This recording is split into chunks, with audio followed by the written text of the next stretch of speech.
So let me admit first that I got this idea of a sort of chatty get ready with me from Lucy Moon, so this is not my idea, but it actually seemed like a pretty smart way to do this video. So what I wanted to talk about, this is so weird actually, I've never done a get ready with me in general, so a chatty one is really weird.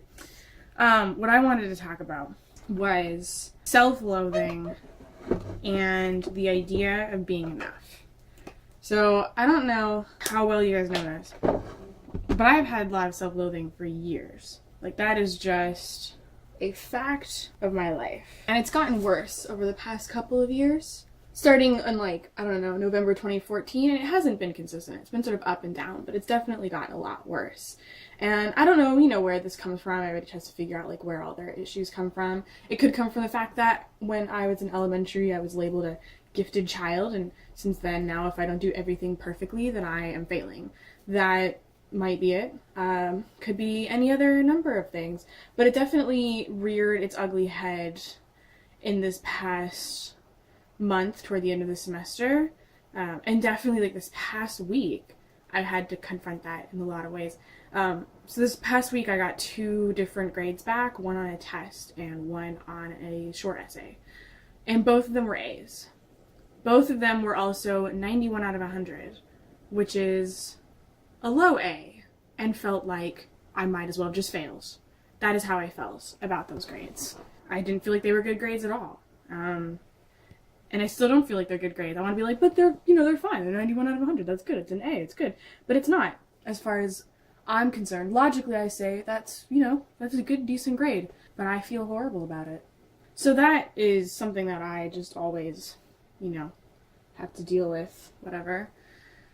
But at the same time, this other thing has happened over the past, like, 2 or 3 weeks, maybe, that has also had, like, a really big effect on me and, how I sort of view, like, my self-loathing and how I view myself. And so you might remember last month I talked about Star Trek Deep Space Nine and Dr. Bashir, my favorite character in all of Star Trek. Well, over the past few weeks, I realized something, and that is that Dr. Bashir's personality is my personality, like, literally my personality, like, with a few differences maybe, but, like, not many. So, like, we have the same tendency to get, like, really obsessed with something and want to talk about it all the time, and then nobody wanting to talk about it, so then everybody, like, tuning us out, or, being really irritated by it, and either just tuning us out or, like, literally saying to our faces that they're irritated by it. We have this, like, same, like, love of the universe and desire to travel and go, like, as far as possible. We have the same sort of, like, sense of adventure over ambition, the same kind of, like, idealism and need to care about people and need to believe in sort of the best. We both have a teddy bear from when we were very, very young that we still keep as adults. There are things about my personality that I share with Bashir that I won't even talk about, because they're things that I just don't talk about in general about me. And I watch this show and I, like, see those things kind of played out in a dramatic fashion, and I'm like, it makes me uncomfortable. But it's true. And we have the same, I think, tendency to be arrogant without meaning to be. And I think when I see people talk about Bashir, I think people confuse arrogance with narcissism, because they are not the same thing at all. Because Bashir is a very arrogant character, but he is not a narcissistic one. Which, I don't know, people are probably going to really disagree with me on that one. But if you pay attention, really, like, watch the way that he interacts with people and the way that he thinks about things, Bashir has a lot of self-loathing. You see this in the way that he, like, is actually concerned that he annoys people and, like, has to ask and be like, do I irritate you? Like, why won't you talk to me? He learned, when you learn more about him later on, and just, he learned as a small child, pretty much, that he was not enough. He was not enough because he wasn't what his parents wanted him to be. This is not my backstory, by the way. This is definitely just his backstory. I, for the most part, have a very good relationship with my parents. He learned early on that he was not enough, and when his parents basically made him to be enough, he felt like he always had to be at the top. then this is a very sort of subtle kind of thing, I guess you could say, but he's the kind of character that if he feels like he needs to be the smartest, and so if he doesn't get exactly what it is that he set out to do, then he feels like he failed, and it starts to eat him from the inside. Sounds weird. But it will eat at him, and he will become obsessed with it. Feel like he has failed until he can do something about it, if he can ever do something about it. And so an interesting thing about realizing that there's this fictional character that like has my personality is the fact that at the very least when the show was airing, but maybe to this day, I don't really know, I'm not in touch with the Star Trek fandom really, he was not a well-liked character. He was probably the least popular character in Deep Space Nine, and out of Star Trek main characters in general, just not all that well liked. Because people find him annoying, they find him naive, and even within Star Trek itself, he is not that well liked. He becomes, like, you know, the characters become a found family over the series, over the course of the show. So when the show starts, nobody really likes him. Everybody finds him to be very annoying. They're irritated by him. They don't like him just straight up.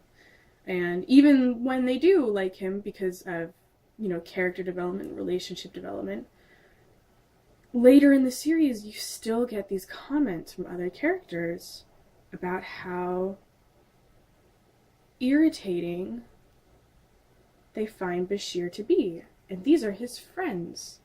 His best friends in a lot of ways, some of them. They make comments about how difficult he is to get along with, or how talkative he is still, or how they like it when he's not talkative, which is when he's like visibly, like clearly depressed and isn't talking because he's depressed. And one of the characters makes this comment about how like, oh, I kind of like him better this way. Like, dude, he's depressed.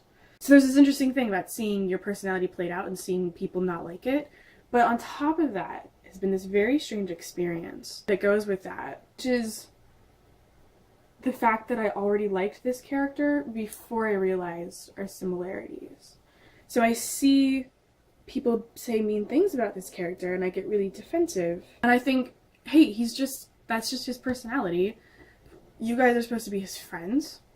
Why don't you just accept him for the way that he is and appreciate it? One character on the show does, by the way.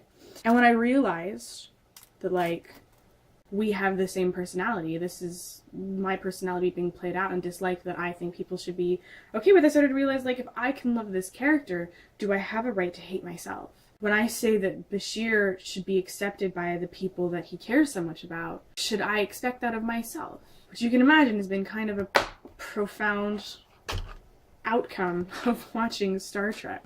So I got into this idea, partly through that and partly through some other things, where I started to think about what it means to be enough.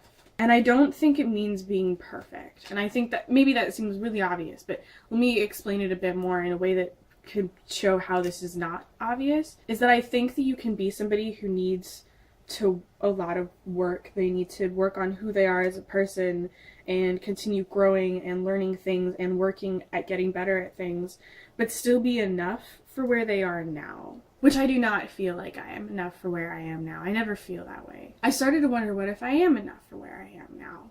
Because when I think that I'm not, it's just usually just the acknowledgement that I need growth, which is where everybody is at some point in their life. Except for when I get comments that make me think otherwise. Which I did in one of those grades. When somebody made a comment on a mistake I made and said, which is not something you normally see with grad students, and I'm like, thanks.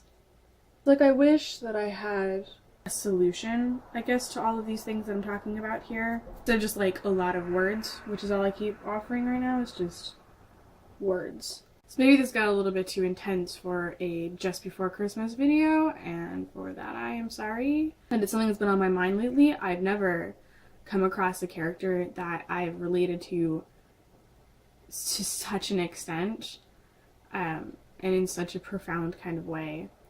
It has had a big effect on me that I can't even really sum up, especially in any way that's shorter than this video, which is already too long probably. But I hope you guys have a good holiday and all that stuff.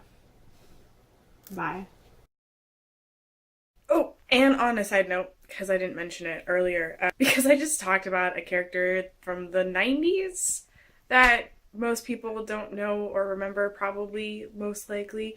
If you are interested in knowing more about Julian Bashir, there's not very many good clips of him on YouTube. So, and you don't want to watch Deep Space Nine, which I recommend it, by the way. So if you do want to watch it, like, go for it. But if you don't want to watch it, but you're curious about the character, there are a lot of episodes that are, like, good standalone ones. Like Past Prologue, The Sound of Her Voice, Nor the Battle of the Strong, Inquisition. But I think my top favorites that I would recommend are The Wire, which is in the 2nd season, and The Quickening, which is in the 4th season.